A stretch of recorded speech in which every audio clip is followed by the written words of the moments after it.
সবাই এই পানির মধ্যে পারো না? আচ্ছা ঠিক আছে। নৌকা তো হচ্ছে কয় বছর থেকে তুমি খেলা? ছোট থেকে। কত ছোট থেকে? এই মোটামুটি 3-4 আঙ্গুল, এত ছোট থেকে। 5 বছরের থেকে। 5 বছর বয়সে তো খেতার থাকে, তুমি সিটেরই গপ্প করে চলবে।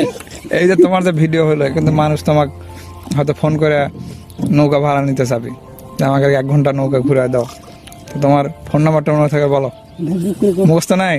01776977401। সত্যি? এটাও সত্যি না? নিজের নাম্বার মুখস্থ নাই তাহলে কেমনে মানে? যে তোমাকে এমার্জেন্সি ভাবে খুঁজে নিবি। আমি এমার্জেন্সি টিপ মারি না। লোকাল টিপ মারো? এই 10 টাকা 20 টাকা খুচরা দিয়ে কি হবে তোমার? তাহলে চলো দ্রুত যাওয়া যাক। মামু আর কিছু কবে? এইটা অবস্থা এখন ঠিক করা লাগবি। এখন আপনারা কিছু সাহায্য করেন। তা কইছি কি ভাড়াটা একটু ধরে দিন। নৌকাই যে তোমার তো ভাড়া কেমনে দিচ্ছি তোমাকে কও? আমার খালি আটটা দিতে কথা। তাই তাহলে তুমি কি কবে কও? হ্যাঁ থাক, আমি কত কথা কি বলবো এখন? আমি খেলা বাদ দিতে আর দেখতে এটা যায় কিভাবে আমি সাঁতার এখন বাইরে দিন কাটা। তুমি যাও, আমরা হাইটে চলে যাবো পানির উপর দিয়ে, সেই ক্ষমতা আমাকে। আপনারা দেখে শুনে থাকেন, ভালো থাকেন।